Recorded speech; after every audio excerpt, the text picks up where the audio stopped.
चीख समझो, अंग्रेज हो ना इसलिए समझते हो। तो महाराज आज जो है उन्होंने गाल पर जो है शंख चक्र लगा दिया कि जाओ आज ध्रुव जी महाराज से क्या मांग लो बेटे। आपको क्या ध्रुव जी महाराज कहते, मुझे कुछ नहीं। अरे नहीं, तुम राज के लिए आए हो, जाओ तुम 36,000 वर्ष तक राज करोगे।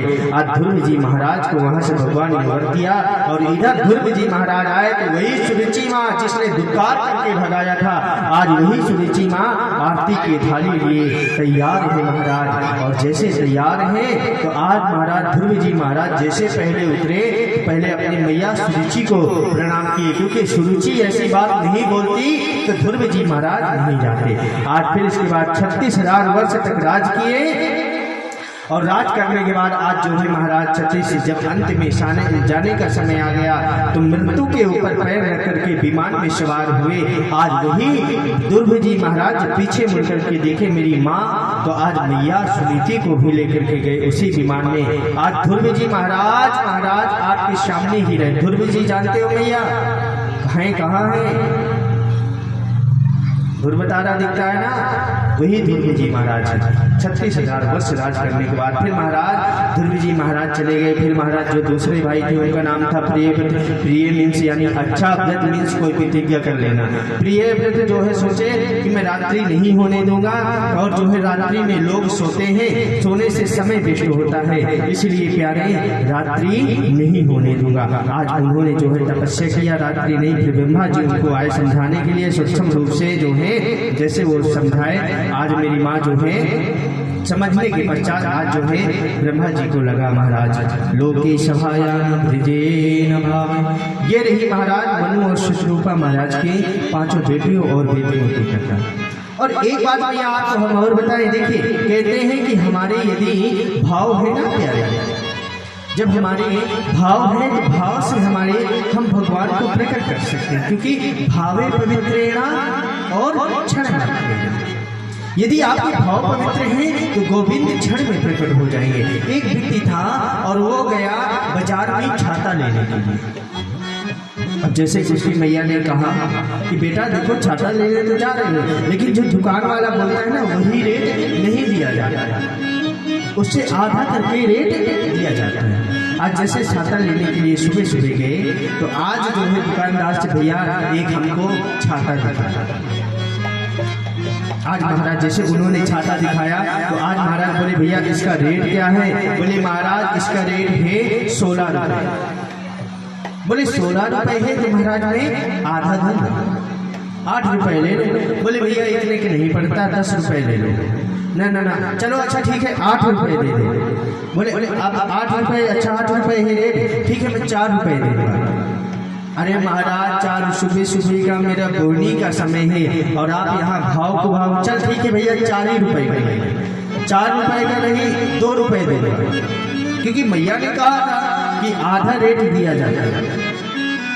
अब 4 रुपए का छाता दिया तो महाराज कहा कि भैया मैं आधा रेट दूंगा, मैं 2 रुपए दूंगा। अरे भैया चल तो 2 रुपए का ले जा, सुबह से बोली ना खराब कर। बोले 2 रुपए का नहीं अब 1 रुपए दूंगा। ध्यान से सुनियो भैया, ये आपके काम आने वाली बात है। कहा भैया मेरे बंधुओं, कहा भैया 2 रुपए के ही ले जा। बोले 2 रुपए लूंगा तो महाराज 1 रुपए दूंगा। अरे बोले महाराज चल ठीक है सुबह का समय है भैया 1 ही रुपए दे दे। बोले 1 रुपए नहीं मैं 50 पैसा दूंगा। अरे बोले भैया कुछ तो दे, तू 85 पैसा दे दे। बोले 25 पैसे दूंगा। दुकान वाला बोले मुफ्त में ले जाओ। बोले मुफ्त में लूंगा तो 2 लूंगा।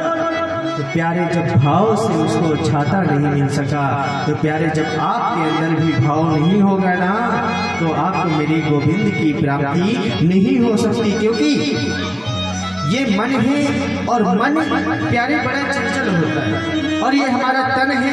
तो तन को एक दिन सभी का बुलावा आता है और जाना पड़ता है, और जब जाना पड़ेगा ना आपको प्यारे तो वहाँ समय आपका बता करके नहीं आता, समय आपका इंतजार नहीं करता। इसलिए एक सेठ जी थे और एक सेठ जी की मृत्यु का समय आ चुका था। उनका लिस्ट में सबसे पहले मेरा नाम चढ़ा हुआ। आज जब यमराज के दूत लेने के लिए उनको आए मेरी माँ, तो जैसे यमराज के दूत लेने के लिए आते हैं ना, तो आज जो है उन्होंने देखा कि मेरा समय हो चुका है, अब मुझे चलना ही पड़ेगा और चलना पड़ेगा। तो जब यमराज के दूत आए ना, तो वो जो है अपने घर में लिखा गए। सबसे पहले उसका लास्ट में सबसे पहले उसका नाम था। जब घर में लेके गए तो आज महाराज खूब खातेदारी करी, क्योंकि उसका जाने का समय आ गया था। खूब खातेदारी करी, खूब उसे मालपुए खिलाए, खूब महाराज चकाचक भोजन कराए, चकाचक वो आराम करते रहे, चकाचक वो सोते रहे। और महाराज जो है धीरे धीरे करके आज जो है बोले भैया इतना आपने खाया पिया है तो थोड़ा आराम करना भी जरूरी थे, क्योंकि शेठ अपनी होशियारी में थे, लाला जी अपनी होशियारी में थे कि ये सो जाएंगे तो मैं अपना लिस्ट से नाम नीचे कर दूंगा। जैसे वो सो गए तो सेठ जी ने जो है व्हाइटनर होता है ना, व्हाइटनर, राधे राधे बोलना पड़ेगा। व्हाइटनर होता है ना, कौन कौन जाता है, व्हाइटनर लगा दिया जाता है तो फिर महाराज वो अच्छा मिट जाता है। सेठ जी अपनी होशियारी में रहे, भैया व्हाइटनर लेकर के आ गए। जैसे व्हाइटनर लेकर के आए ना मेरी माँ, तो व्हाइटनर से जहाँ उनका नाम था ऊपर, तो महाराज उसको मिटा करके अपना नाम नीचे कर। आज जैसे उन्होंने यमराज के दूत जगे, बोले सेठ जी हम आपकी सेवा से बहुत प्रसन्न हुए, आज तो भैया आनंद ही आ गया।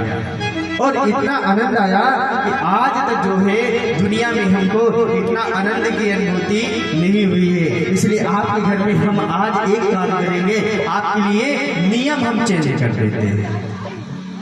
क्या नियम महाराज चेंज करेंगे आप? सेठ जी को लगा महाराज, अरे महाराज बताइए तो क्या नियम? अरे नहीं हम नियम चेंज कर दें। अरे जरा बताइए, हम नियम ये चलाएंगे महाराज कि जिसका ऊपर नाम होगा महाराज उसको बाद में लेके जाएंगे, अब लास्ट वाले का जो नाम होगा उसको सबसे पहले लेके जाएंगे। सेठ जी की होशियारी रखी की रह गई। सेठ जी ने माथे पे जो है अपना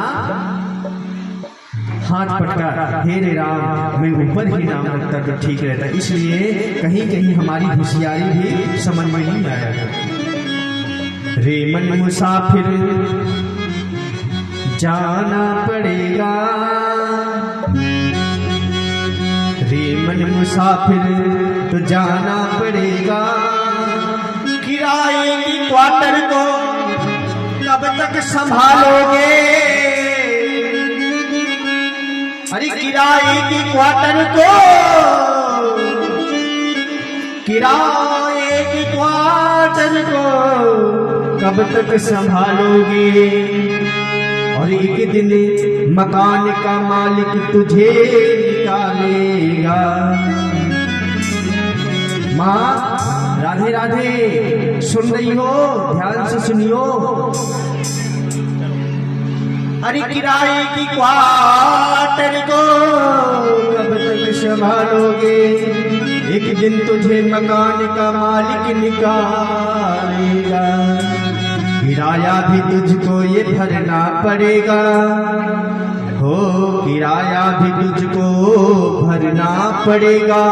रे मन मुसाफिर तो काया कुटी खाली करना पड़ेगा। रे मन मुसाफिर काया कुटी खाली करना पड़ेगा। आएगी बुलावा जमानत न होगी,